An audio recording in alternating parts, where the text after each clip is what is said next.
Force and pressure एक ऐसा chapter है जो कि प्रैक्टिकल लाइफ से बहुत ज्यादा जुड़ा हुआ है। जब भी हम किसी ऑब्जेक्ट को पुश करते हैं मतलब धक्का लगाते हैं या पुल करते हैं मतलब खींचते हैं तो वो क्या कहलाता है बच्चे? फोर्स कहलाता है। अब देखो यहाँ पर स्पंज को जब हम प्रेस करते हैं तो हमने क्या लगाया? फोर्स। और जैसे ही छोड़ा वो अपनी इनिशियल पोजीशन में आ गया। बेल क्या लगा रहा है? मस्कुलर फोर्स, जिसके कारण ये बैलगाड़ी कहाँ बढ़ती है बेटा? आगे की तरफ बढ़ गया। तो सेम चार्ज एक दूसरे को रिपेल करते हैं। अगर वो चार्ज पॉजिटिव है तब भी रिपेल करेंगे, अगर वो चार्ज नेगेटिव है तब भी रिपेल करेंगे। ब्लड प्रेशर बाहर के एटमॉस्फेरिक प्रेशर को कंट्रोल मतलब बाहर के एटमॉस्फेरिक प्रेशर के अकॉर्डिंग हमारा शरीर अपनी बॉडी को ढाल लेता है। ठीक है, जैसे जैसे आप ऊपर की तरफ जाते हो एटमॉस्फेरिक प्रेशर की वैल्यू क्या होती जाती है? कम होती जाती है। तो हेलो बच्चों, स्वागत है आप सभी का एक बार फिर से रैपिड रिवीजन की इस दमदार सी सीरीज में, जहां पर मैं हूं आकाश श्रवण आप सभी के लिए लेकर आया हूं 15 मिनट में धमाकेदार सा एक लेक्चर। इस लेक्चर में वन शॉट 15 मिनट में पूरा लेक्चर कवर कराया जाएगा और साथ ही साथ सारे कॉन्सेप्ट सारे टॉपिक को वन शॉट कवर कराया जाएगा। मतलब it is an rapid revision series जिसमें आपका पूरा चैप्टर 15 मिनट में किया जाएगा। तो चलिए शुरू करते हैं। अब हम आज कौन सा टॉपिक कवर करने वाले हैं? आज हम फिजिक्स क्लास 8 का एक बहुत ही प्यारा सा चैप्टर कवर करने वाले हैं। और वो चैप्टर क्या है आज आपको वो बताने वाले हैं कि वो चैप्टर है फोर्स एंड प्रेशर, जो कि काफी बच्चों को पसंद आता है। Force and pressure, force and pressure एक ऐसा चैप्टर है जो कि प्रैक्टिकल लाइफ से बहुत ज्यादा जुड़ा हुआ है, जो कि हमारी जिंदगी में कहीं ना कहीं डायरेक्टली इंपैक्ट बनाता है। अब शुरू करते हैं आज की क्लास का। कौन कौन सा टॉपिक हम कवर करने वाले हैं उसके बारे में। सबसे पहले हम सीखेंगे फोर्स के बारे में, क्योंकि चैप्टर का नाम है फोर्स एंड प्रेशर। तो सबसे पहले हमें सीखना पड़ेगा फोर्स क्या होता है। उसके बाद हम सीखेंगे कॉन्टैक्ट फोर्स क्या होता है। उसके बाद नॉन कॉन्टैक्ट फोर्स और इसी के साथ साथ कुछ टाइप्स ऑफ फोर्स भी पढ़ेंगे। और उसके बाद हम पढ़ेंगे प्रेशर और कुछ बातें एटमॉस्फेरिक प्रेशर की। तो शुरू करते हैं आज की क्लास लेके प्रभु का नाम। अब हम आज की क्लास का पहला टॉपिक स्टार्ट करते हैं। What is force? वैसे बच्चे जब छोटे होते हैं तो उन्हें फोर्स की एक बड़ी प्यारी सी परिभाषा पढ़ी जाती है कि pull and push of an object is called force. जब भी हम किसी ऑब्जेक्ट को पुश करते हैं मतलब धक्का लगाते हैं या पुल करते हैं मतलब खींचते हैं तो वो क्या कहलाता है बच्चे? फोर्स कहलाता है। एग्जाम्पल के लिए आप यहाँ पर डायग्राम देख सकते हो कि एक फुटबॉल आती है, गोलकीपर उस फुटबॉल को रोक लेता है, वो क्या लगाता है? यहाँ पर पुल लगाता है। यहाँ पर अगर आप गोलकीपर को देखते हो तो ये गोलकीपर स्टिक से क्या करता है? इस बॉल को हिट करता है। तो बॉल कहाँ चली जाती है बेटा? आगे। बॉल कहाँ चली जाती है बेटा? आगे। अगर आप यहाँ पर देख रहे हो एक बॉल चलती हुई आती है और फील्डर उस पर फोर्स लगाता है, जिसके कारण बॉल क्या जाती है? रुक जाती है। अब देखो बेटा, फोर्स क्या कर सकता है? किसी भी ऑब्जेक्ट की स्टेट को चेंज कर सकता है, रेस्ट से मोशन में या मोशन से रेस्ट में। अगर आपके सामने अगर अभी कोई वस्तु रखी है तो उस पर धक्का लगाइए, वो रेस्ट से मोशन में आ जाएगी। और कोई चलती हुई चीज आ रही है उस पर धक्का लगाइए तो मोशन से रेस्ट में आ जाएगी। अब देखिए बेटा, फोर्स को एग्जिस्ट करने के लिए दो या दो से ज्यादा ऑब्जेक्ट का एक दूसरे से इंटरेक्शन होना बहुत जरूरी है। अब देखो बेटा, बेसिकली हम कई टाइप के फोर्सेस के बारे में जानते हैं, जिसमें से एक मैग्नेट का एग्जांपल हम अक्सर पढ़ चुके हैं। मैग्नेट जो होती है, आपने कभी ना कभी जिंदगी में इसका यूज किया होगा। जब हम मैग्नेट को लोहे के टुकड़ों के पास रखते हैं तो वो लोहे के टुकड़े मैग्नेट की ओर अट्रैक्ट हो जाते हैं, क्योंकि वो मैग्नेट क्या करती है? वहां पर मैग्नेटिक फोर्स अप्लाई करती है। कौन सा फोर्स अप्लाई करती है बच्चे? मैग्नेटिक फोर्स अप्लाई करती है, जिसके कारण वो मैग्नेट लोहे के सब्सटेंस को अपने ओर अट्रैक्ट कर लेती है। और इसके अलावा अगर आपके पास दो मैग्नेट है तो दोनों मैग्नेट एक दूसरे को अट्रैक्ट भी कर सकते हैं और एक दूसरे को रिपेल भी कर सकते हैं। तो मैग्नेटिक फोर्स अट्रैक्टिव भी होता है बिहेवियर में और रिपल्सिव भी होता है बिहेवियर में। आगे बढ़ते हैं बेटा। अब फोर्स के कुछ कैरेक्टरिस्टिक्स है ना। फोर्स क्या करता है बच्चा? देखो बड़ा सिंपल सा है। अगर दो फोर्स सेम डायरेक्शन में चलते हैं, अगर दो फोर्स सेम डायरेक्शन में लग रहे होते हैं तो इस कंडीशन में रिजल्टेंट फोर्स जो होता है उन दोनों के सम के बराबर होता है। अगर आप ध्यान से देखो, यहाँ पर दो लोग हैं, एक भैया यहां फोर्स लगा रहा है, एक भैया यहां फोर्स लगा रहा है। अगर इनके फोर्स की वैल्यू F1 है और इनके फोर्स की वैल्यू F2 है तो इस कंडीशन में जो रिजल्टेंट फोर्स होगा उसकी वैल्यू कितनी हो जाएगी बेटा? F is equal to F1 plus F2। Resultant force की वैल्यू कितनी हो जाएगी बेटा? F is equal to F1 plus F2। इसके बाद हम देखते हैं बेटा और आगे की बातें। ठीक है, अब देखिए बेटा, रिजल्टेंट फोर्स जब भी हमें निकालना होगा तो हमें सम निकालना रहता है जब हम सेम डायरेक्शन में चल रहे होते हैं। और अगर यहां पर अपोजिट डायरेक्शन की बात करें तो अपोजिट डायरेक्शन की बात करें तो इस कंडीशन में क्या करता है बच्चा? हमें रिजल्टेंट फोर्स जो निकालना होगा वो किसके बराबर होगा बेटा? इसके डिफरेंस के। मान लो ये भैया फोर्स लगा रहे हैं F1 और ये भैया फोर्स लगा रहे हैं F2, तो इस डब्बे पर लगने वाला नेट फोर्स जो होगा, अगर F1 बड़ा है तो F2 छोटा है तो F is equal to F1 minus F2। मतलब बड़े में से छोटे को माइनस कर दो, बड़ा सिंपली हमारे पास आंसर आ जाता है। ठीक है, अब देखिए फोर्स से रिलेटेड कुछ बातें, कुछ इंपॉर्टेंट फिनोमिना हम यहां पर पढ़ने वाले बेटा। देखो, फोर्स हमेशा एक डायरेक्शन लेकर चलता है। फोर्स के पास बेटा हमेशा एक डायरेक्शन होती है। हम किसी ऑब्जेक्ट पर पुश करते हैं तो किसी ना किसी स्पेसिफिक डायरेक्शन की तरफ जाता है, और अगर हम पुल करते हैं तो किसी ना किसी स्पेसिफिक डायरेक्शन में करते हैं। और फोर्स के पास मैग्नीट्यूड भी होता है, मतलब हम फोर्स की स्ट्रेंथ को मेजर करते हैं ना, वो क्या कहलाता है बच्चे, मैग्नीट्यूड कहलाता है। अब देखो बेटा इफेक्ट ऑफ फोर्स क्या कहलाता है, द इफेक्ट ऑफ फोर्स में alter when the direction of magnitude of the force is change. अब हम फोर्स का इफेक्ट भी चेंज कर सकते हैं, फोर्स के इफेक्ट को भी वैरी कर सकते हैं अगर डायरेक्शन चेंज होती है, ठीक है। अब देखो बेटा बेटा अगर हमें दो या दो से ज्यादा फोर्स का इफेक्ट निकालने वाले हैं तो इस कंडीशन में हमें सम करना पड़ता है या फिर सब्ट्रैक्ट करना पड़ता है। अगर दो फोर्स एक इक्वल डायरेक्शन से और इक्वल मैग्नीट्यूड के लग रहा है तो इस कंडीशन में क्या होगा, स्ट्रेंथ बढ़ेगी। लेकिन अगर दो फोर्स इक्वल मैग्नीट्यूड के अपोजिट डायरेक्शन में लग रहा है तो नेट फोर्स की वैल्यू क्या होगी, 0। अब देखो बेटा फोर्स क्या क्या कर सकता है, पोजीशन चेंज कर सकता है, फोर्स साइज चेंज कर सकता है, फोर्स शेप चेंज कर सकता है। एग्जांपल के लिए अगर कोई ऑब्जेक्ट रखा हुआ है तो आप उस पर फोर्स लगाएंगे, उसकी पोजीशन चेंज हो जाएगी, वो एक जगह से दूसरी जगह चला जाएगा, या फिर वो दब जाएगा तो शेप चेंज हो जाएगा, और या फिर वो अपना शेप भी चेंज कर सकता है। आगे बढ़ते हैं और प्यारी प्यारी बातों के बारे में। अब फोर्स का फॉर्मूला क्या होता है बेटा, देखो फोर्स का एक सुंदर सा फॉर्मूला होता है F = ma। फोर्स का एक प्यारा सा फॉर्मूला होता है बेटा F = ma, जहां पर F का मतलब फोर्स, m का मतलब मास, a का मतलब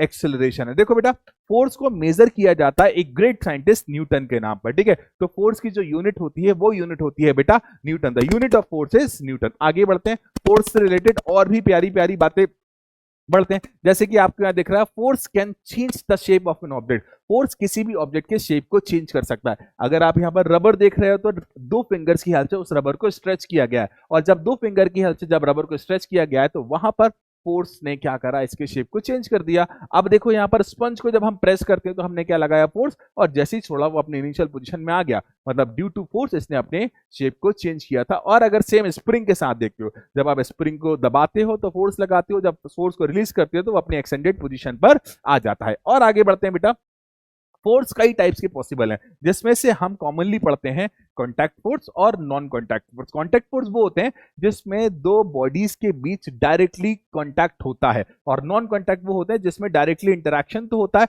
लेकिन टच नहीं होते। साधारण शब्दों में बढ़े कि जब हम फोर्स दो बॉडी एक दूसरे को क्या करती है, टच कर कर फोर्स लगाती है तो फोर्स होता है कॉन्टैक्ट फोर्स, और जब दो बॉडी एक दूसरे को बिना टच किए फोर्स लगाती है तो इस कंडीशन में जो फोर्स लगता है वो नॉन कॉन्टैक्ट फोर्स होता है। अब कॉन्टैक्ट फोर्स का एग्जांपल जैसे मस्कुलर फोर्स, मैं इस पेन को पकड़ा हुआ हूं with the help of muscular force, और फ्रिक्शनल फोर्स, ये सारे के सारे कॉन्टैक्ट फोर्स होते हैं। और नॉन कॉन्टैक्ट फोर्स का एक example magnetic force, gravitational force, electrostatic force, ये सारे के सारे नॉन कॉन्टैक्ट फोर्स के एग्जांपल है, ठीक है। आगे कॉन्टैक्ट फोर्स जैसे मस्कुलर फोर्स है, मस्कुलर फोर्स तब आता है जब एक बॉडी दूसरी बॉडी को कॉन्टैक्ट करती है, और muscular force is basically due to action of muscle. जैसे मैं किसी चीज को होल्ड कर रहा हूं, किसी चीज को रख रहा हूं, तो ये किसकी वजह से बेटा, मस्कुलर फोर्स की वजह से होता है। मस्कुलर फोर्स के कारण ही हम चल पाते हैं, मस्कुलर फोर्स के कारण ही हम हमारे लंग्स को कॉन्ट्रैक्ट कर सकते हैं या एक्सपांड कर सकते हैं। किसके कारण, मस्कुलर फोर्स के कारण। हमारे बॉडी में मूवमेंट जो होता है फूड पाइप का, मस्कुलर फोर्स के कारण ही होता है। एनिमल जो होते हैं ना, एनिमल भी मस्कुलर फोर्स के कारण ही अपने सारी डेली एक्टिविटी को कर पाते हैं। अब देखिए मस्कुलर फोर्स का एक बहुत अच्छा एग्जांपल टग ऑफ वॉर में। अब यहां पर दो बालिकाएं रस्सी को यहां खींचती हैं और तीन बालक रस्सी को यहां खींचते हैं। तीन बालिकाएं, तीन बालक, ये बीच वाला जो है बालक लग रहा है इसलिए मैंने दो बालिकाएं बोला था।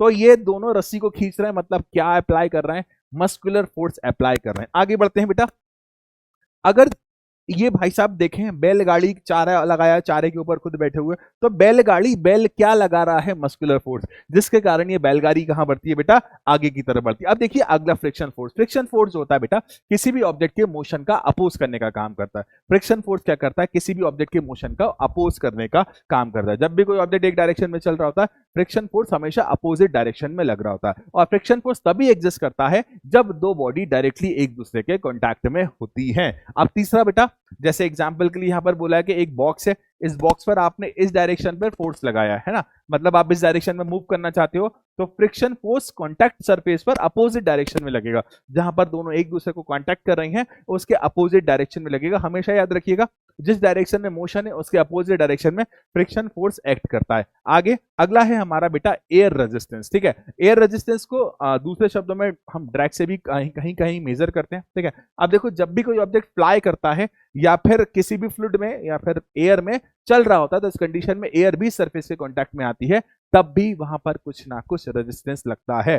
बेटा देखो इसे कम करने के लिए हम इसके शेप को क्या कर देते हैं, स्ट्रीमलाइन कर देते हैं। आगे नॉन कॉन्टैक्ट फोर्स के कुछ एग्जांपल, जैसे मैग्नेटिक फोर्स। अगर आप दो मैग्नेट्स को यहां पर देखते हैं तो दो मैग्नेट्स के पोल एक दूसरे से दूर हैं, लेकिन स्टिल एक दूसरे को क्या कर रहे हैं, अट्रैक्ट कर रहे हैं। दो मैग्नेट के पोल को अगर आप देखते हैं तो ये दोनों एक दूसरे से दूर है, लेकिन स्टिल ये एक दूसरे को क्या कर रहा है, रिपेल कर रहे हैं। यहां भी रिपेल था, यहां भी रिपेल था, लेकिन जैसे यहां पर अगर आप मैग्नेट के पोल देखते हो, अगर यहां पर सेम पोल आ जाते हैं तो रिपल्शन, और अपोजिट पोल आ जाते हैं तो अट्रैक्शन होता है। तो वैसे बेटा मैग्नेट जो होता है ना, एक दूसरे पर जो फोर्स लगाता है वो कहलाता है मैग्नेटिक फोर्स। ठीक है, अब देखो बेटा लाइक मैग्नेटिक पोल मतलब सेम मैग्नेटिक पोल क्या करते हैं, रिपेल करते हैं, रिपेल करते हैं। और बेटा जो अपोजिट मैग्नेटिक पोल्स होते हैं वो क्या करते हैं बच्चे, एक दूसरे को अट्रैक्ट करते हैं। अगला electrostatic force. Electrostatic force basically electron के चार्ज की वजह से लगता है। इलेक्ट्रोस्टैटिक फोर्स इलेक्ट्रॉन के चार्ज की वजह से लगता है। ठीक है, अब देखो इसके लिए एक फिनोमेना, दो सेम चार्ज एक दूसरे को रिपेल करते हैं। अगर वो चार्ज पॉजिटिव है तब भी रिपेल करेंगे, अगर वो चार्ज नेगेटिव है तब भी रिपेल करेंगे, और अगर दो अनचार्ज बॉडी है तो वो न्यूट्रल रहेंगी। लेकिन अगर अपोजिट चार्ज की बात करें तो ये दोनों एक दूसरे को क्या करती हैं, अट्रैक्ट करती हैं। आगे बढ़ते बेटा ग्रेविटेशनल फोर्स। इस संसार में हर चीज जिसके पास मास है और उसे अपनी ओर अट्रैक्ट करी, इवन जिस बॉडी के पास मास है वो दूसरी मास बॉडी को अपनी ओर अट्रैक्ट कर रहा है, दैट इज ग्रेविटेशनल फोर्स। आगे बढ़ते हैं बेटा, एग्जाम्पल दिया हुआ है, आपने एक बॉल फेंकी है लेकिन बॉल गिरकर कहां गई, नीचे आ गई, किसकी वजह से, ड्यू टू ग्रेविटेशनल फोर्स। आगे बढ़ते बेटा, दैट इज प्रेशर। अगर हम प्रेशर का फॉर्मूला याद रखें तो बड़ा सिंपल सा फॉर्मूला होता है, pressure is equal to force upon area. ठीक है, अब बेटा देखो फोर्स पर unit area is called pressure. अगर फोर्स की वैल्यू बढ़ती है तो प्रेशर की वैल्यू भी बढ़ती है, तो प्रेशर भी बढ़ता है फोर्स बढ़ाने पर, और प्रेशर कम होता है एरिया बढ़ाने पर। प्रेशर डायरेक्टली प्रोपोर्शनल होता है फोर्स के, एंड प्रेशर इनवर्सली प्रोपोर्शनल होता है एरिया के। प्रेशर की जो यूनिट होती है वो एक साइंटिस्ट ब्लेस पास्कल के नाम पर पड़ी है, और इसकी दूसरी unit newton upon metre square भी होती है। The force acting upon a unit area is called pressure. आगे बढ़ते हैं बेटा अगले टॉपिक की तरफ। देखिए एक एग्जाम्पल दिया हुआ है यहां पर, अगर आप यहां पर देख पा रहे हैं तो इस कंडीशन में प्रेशर की वैल्यू कितनी आ रही है, 1000 पास्कल, और इस कंडीशन में प्रेशर की वैल्यू कितनी आ रही है, 10,000 पास्कल। ऐसा क्यों, क्योंकि बेटा यहां पर एरिया बढ़ गया और यहां पर एरिया क्या हो गया है, कम हो गया। क्योंकि इसका वेट जो है 100 न्यूटन यहां है तो 100 न्यूटन भी यहां रहेगा, तो अगर एरिया बढ़ जाता है तो प्रेशर की वैल्यू क्या हो जाती है बेटा, कम हो जाती है। आगे बढ़ते हैं, ये तो पॉइंट छोड़ दीजिए, आगे अब जो लिक्विड होते हैं ना वो भी कुछ ना कुछ अमाउंट ऑफ प्रेशर लगाते हैं डिफरेंट टाइप्स ऑफ बॉडी पर। लिक्विड जो होते हैं ना वो भी कुछ अमाउंट ऑफ प्रेशर लगाते हैं डिफरेंट बॉडी पर। जैसे जैसे आप गहराई में जाते जाओगे पानी का खुद का वजन खुद के ऊपर लगता है, जिसके कारण उसके अंदर प्रेशर की वैल्यू क्या होती जाती है, बढ़ती जाती है। तो बेटा देखो लिक्विड एक और भी तरीका है इसको पढ़ने का। ये हमने एक कंटेनर ले लिया, इस कंटेनर के अंदर हमने एक लिक्विड भर दिया। ठीक है, अब ये लिक्विड जो होगा ना इस कंटेनर की वॉल्स पर, इस कंटेनर की वॉल्स पर क्या लगा रहा होगा बेटा, क्या लगा रहा होगा, कुछ ना कुछ अमाउंट ऑफ प्रेशर, कुछ ना कुछ अमाउंट ऑफ प्रेशर अप्लाई कर रहा होगा। तो बेटा देखो जब भी किसी कंटेनर के अंदर हम किसी लिक्विड को भर रखते हैं तो इस कंडीशन में वो कंटेनर की चारों दीवारों पर, मतलब हर तरफ की दीवार पर क्या लग रहा होता है बेटा, हर तरफ की दीवार पर लग रहा होता है किसी तरह का फोर्स, और फोर्स पर यूनिट एरिया ही तो कहलाता है हमारे लिए क्या, हमारे लिए कहलाता है प्रेशर। तो एक बात और है, इसके हर एक पॉइंट पर प्रेशर की वैल्यू क्या होती है, बराबर। अगर ये P1 है ये P2 है, तो कहीं भी आप P1 या P2 ले लो तो P1 is equal to P2 every point पर। हाँ यहाँ पर क्या होती है बेटा, प्रेशर की वैल्यू क्या होती है, बराबर होती है। लेकिन शर्त यह है कि आप इसकी डेप्थ को भी सेम लेंगे। मैंने यहाँ पर P1 P2 ऊपर नीचे बनाया हुआ है, आप इस P1 को यहाँ ले लीजिए, और यहाँ पर अगर डेप्थ सेम होगी, जैसे आप डेप्थ बढ़ाते जाएंगे, जैसे जैसे आप डेप्थ की वैल्यू बढ़ाते जाएंगे प्रेशर की वैल्यू क्या होती जाती है, बढ़ती जाती है। अब हम बढ़ते हैं हमारे अगले टॉपिक की तरफ, दैट इज एटमॉस्फेरिक प्रेशर। देखो बेटा हमारी अर्थ के चारों ओर बहुत सारी गैसेस प्रेजेंट है। जब ये बहुत सारी गैसेस प्रेजेंट है तो ये गैसेस का वजन कहां जा रहा होगा, इन गैसेस का वजन कहीं ना कहीं हमारे शरीर के ऊपर ही लग रहा होगा। वक्त के साथ हमारा शरीर इस वातावरण, इस एटमॉस्फेयर के प्रेशर को झेलने का आदी हो गया है। ठीक है, वरना बहुत अमाउंट ऑफ प्रेशर हमारे ऊपर लगता है। हमारे बॉडी के अंदर जो ब्लड होता है, ब्लड प्रेशर जो होता है, ब्लड प्रेशर बाहर के एटमॉस्फेरिक प्रेशर को कंट्रोल, मतलब बाहर के एटमॉस्फेरिक प्रेशर के अकॉर्डिंग हमारा शरीर अपनी बॉडी को ढाल लेता है। ठीक है, तो बेटा देखो हमारी अर्थ के चारों ओर जो लेयर ऑफ गैसेस प्रेजेंट है, वो लेयर ऑफ गैसेस का वजन कहां लग रहा है? Toward the centre of earth. और जब ये toward the centre of earth लग रहा है तो कहां जाएगा? ये आएगा हमारे ऊपर ही। तो layer of gases present around the earth surface, earth surface के चारों ओर जो लेयर ऑफ गैसेस प्रेजेंट है वो अर्थ के सरफेस पर कुछ ना कुछ प्रेशर अप्लाई करती है और वो हमारे ऊपर भी लगता है। इसकी जो वैल्यू होती है बेटा वो होती है 101325 पास्कल। ठीक है, 10132, इसको ऐसा भी लिखते हैं 1.01 इंटू 10 की पावर 5 पास्कल। कई जगह आप इसकी unit newton upon metre square भी पढ़ोगे। अब देखो बेटा, the atmospheric pressure keeps on increasing as we move toward the earth surface. जैसे जैसे आप अर्थ सरफेस की तरफ जाओगे एटमॉस्फेरिक प्रेशर की वैल्यू क्या होती जाएगी बेटा? बढ़ती जाएगी। और जैसे जैसे देखिए बेटा, एटमॉस्फेरिक प्रेशर सरफेस पर क्या होता है? ज्यादा होता है। और जैसे जैसे आप ऊपर की तरफ जाते जाते हो एटमॉस्फेरिक प्रेशर की वैल्यू क्या होती जाती है? कम होती जाती है। अब देखो बेटा, वैसे तो हमने जो वैल्यू नापी है वो सी लेवल पर नापी है, लेकिन विथ हाइट एटमॉस्फेरिक प्रेशर की वैल्यू क्या होती जाती है बेटा? क्या होती है? बढ़ती है। और सरफेस पर एटमॉस्फेरिक, माफ कीजिएगा, एटमॉस्फेरिक प्रेशर की जो वैल्यू है वो हाइट के साथ कम होती है और सरफेस पर उसकी वैल्यू बढ़ती जाती है। ठीक है, तो बेटा अब इस लेक्चर के साथ एक प्यारा सा क्वेश्चन, एक नहीं 2-3 क्वेश्चन मैं आपके लिए छोड़कर जाऊंगा। जिसने इस लेक्चर को अच्छी तरह से देखा है वो कमेंट में आंसर देगा। पहला क्वेश्चन है what is the unit of atmospheric pressure? पहला क्वेश्चन ये है। और दूसरा what is the unit of pressure? ठीक है, आपको इन दोनों का आंसर कमेंट में बनाना है और कमेंट में देना है। तो मिलते हैं अपन इस उमंग के इस उम्दा से बैच में। तो थैंक यू बच्चों, आई होप आप सभी को बहुत मजा आया होगा। बाय बाय बच्चों।